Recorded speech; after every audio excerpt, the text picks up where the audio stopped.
আসসালামু আলাইকুম ওয়া রাহমাতুল্লাহ। বন্ধুগণ, আশা করি আল্লাহর রহমতে আপনারা সবাই ভালো আছেন। আজকে আপনাদেরকে কোরআনের বরকত নিয়ে একটি গল্প শোনাবো। এক তরুণ যুবকের কোরআনের বরকত লাভের ঘটনা এই গল্পে তুলে ধরা হয়েছে। তো আপনারা ভিডিওটি না টেনে সম্পূর্ণ দেখুন, আশা করি ভালো লাগবে। তো চলুন কথা না বাড়িয়ে গল্পের দিকে এগোনো যাক। বিশাল এক জাহাজ সমুদ্রের বুক চিরে গন্তব্যের দিকে এগিয়ে চলেছে। লোক সংখ্যা প্রচুর, বাহির ভিতর সর্বত্রই বনে আদমের ভিড়। তিল ধারণের ঠাঁই নেই যেন। প্রতিটি যাত্রীর চেহারায় হাসি খুশি ভাব, কারণ আর 2-3 দিন পরে গন্তব্যে পৌঁছাবে তারা। কিন্তু খানিক বাদে তাদের হাসি খুশি ভাব হাওয়ায় মিলিয়ে গেল, মলিন হয়ে গেল সবার মন। রং তামাশা ছেড়ে সবাই বেরিয়ে এলো বাহিরে। প্রতিটি নিঃশ্বাসে ঢুকতে লাগলো আল্লাহর নাম। সাগরে ঝড় উঠেছে, প্রচন্ড ঝড়। বড় বড় ঢেউ এসে আশ্রয় করছে জাহাজের গায়ে। শান্ত সমুদ্র এখন চরম বিক্ষুব্ধ। সীমাহীন উত্তাল ঢেউয়ের আঘাত ও বাতাসের তীব্রতায় জাহাজটি একবার এদিক আর একবার ওদিক খেলছে।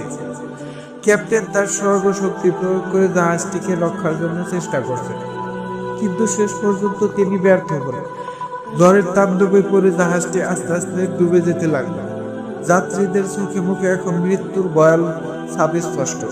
প্রতিটি কক্ষ থেকে ভেসে আসছে করুণ আর্তনাদ। ওদের আত্মচিৎকারে আকাশ বাতাস প্রকম্পিত হচ্ছে। সবাই বাঁচার জন্য উদ্গ্রীব।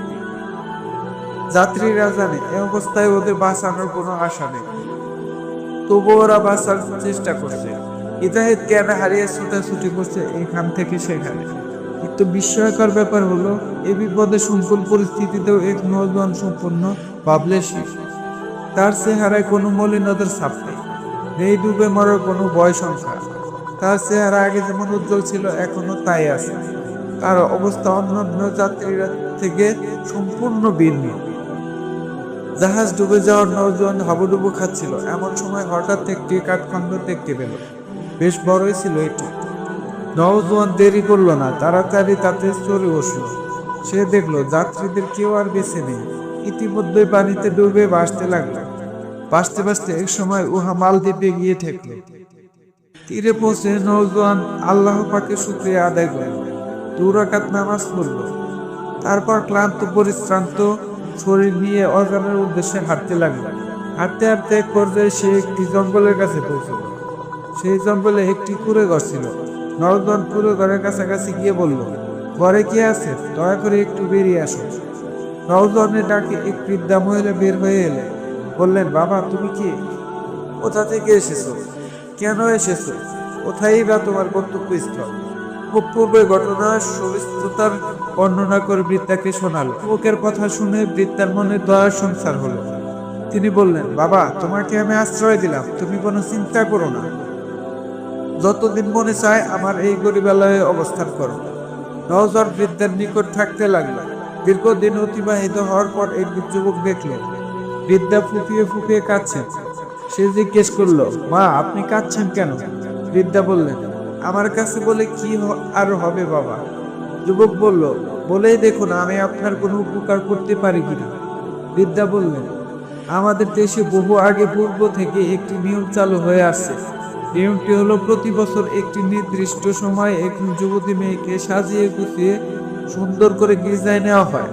সারা রাত সে একাকী ওই গির্জায় অবস্থান করে। দুঃখের বিষয় হলো, ওই মেয়েটিকে সকালবেলা আর জীবিত পাওয়া যায় না। মৃত অবস্থায় তার লাশ বের করা হয়। এবছর ওই দিনটি আগত প্রায়। আমি কাঁদছি এই জন্য সরকারি লোকেরা গির্জায় দেওয়ার জন্য এবছর আমার একমাত্র মেয়েকে নির্বাচন করেছে। বাদশাহ আমার নিকট দিয়ে ফরমান পাঠিয়েছেন যে আমি যেন আগামীকাল তাকে সাজিয়ে গুছিয়ে সুসজ্জিত করে প্রস্তুত করে রাখি। বিকেলে নাকি বাদশাহের লোকেরা এসে তাকে নিয়ে যাবে। বৃদ্ধার মুখ থেকে এসব কথাবার্তা শুনে নওজোয়ান বলে উঠল, মা আপনি কোনো চিন্তা করবেন না। আপনার মেয়ের পরিবর্তে আমাকে সাজিয়ে পরিপাটি করে বাদশাহের লোকদের হাতে অর্পণ করবেন। এরপর যা করার আমিই করব। বৃদ্ধা বললেন, যদি বাদশাহ এই কথা জেনে যায়? নওজোয়ান বললেন, না, কিছুতেই তিনি জানতে পারবেন না। হ্যাঁ, আপনার কাছে আবেদন হলো আপনি কারো কাছে গুণাক্ষরেও এ কথা বলবেন না। নওজোয়ান ছিল খুব সুন্দর ও সুদর্শন। এখনো তার দাড়ি ওঠেনি।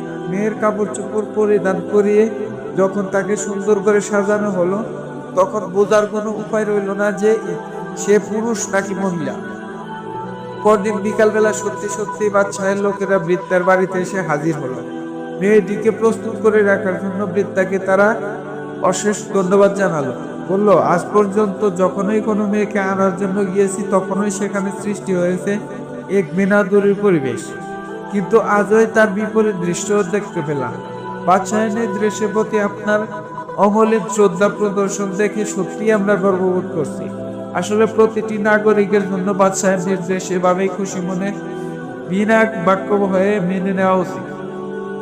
যাই হোক, বাদশাহের লোকেরা ওই যুবককে যুবতী মনে করে গির্জায় নিয়ে গেল। গির্জাটা ছিল সমুদ্রের তীরে। সেখানে যাওয়ার পর তারা যুবককে গির্জায় ঢুকিয়ে বাহিরে দিয়ে দরজা বন্ধ করে চলে এলো। যুবক এখন একা, সেখানে আর কেউ নেই।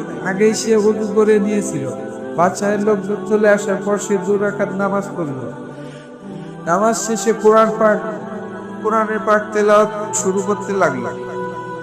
সে ছিল কোরআনের হাফেজ, তাই মুখস্থ কোরআন পাঠে তার কোনো অসুবিধা হলো না।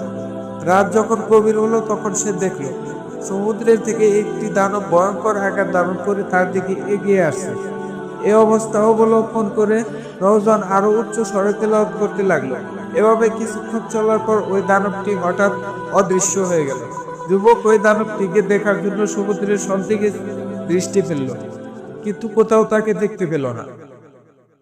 এসে স্বস্তির নিঃশ্বাস ফেলল, সেই সাথে মনটাও আনন্দে ভরে গেল।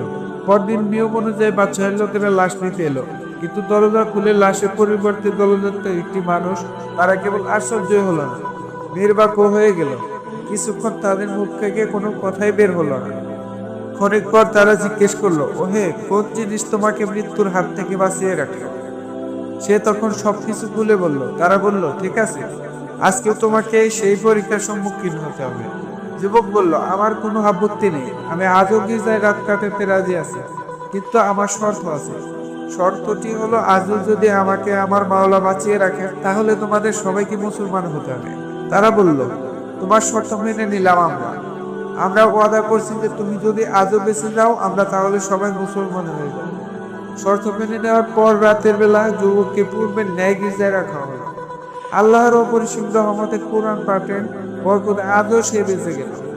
পরদিন তাকে জীবিত অবস্থায় পাওয়া গেলে স্বয়ং বাদশাহ সহ অসংখ্য লোক ইসলামের সুশীলতার ছায়ায় আশ্রয় নিল।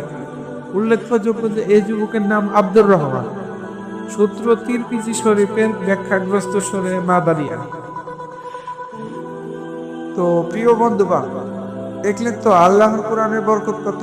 আপনিও যদি সময় ও সুযোগ পান তাহলে আল্লাহর পাকের এই কোরআন কারিমকে অর্থ সহ বুঝে পড়ার চেষ্টা করুন। ইনশাআল্লাহ আপনিও একদিন কোরআনের বরকত লাভের অধিকারী হবেন। বন্ধুগণ, আজকের গল্পটি এটুকুই ছিল।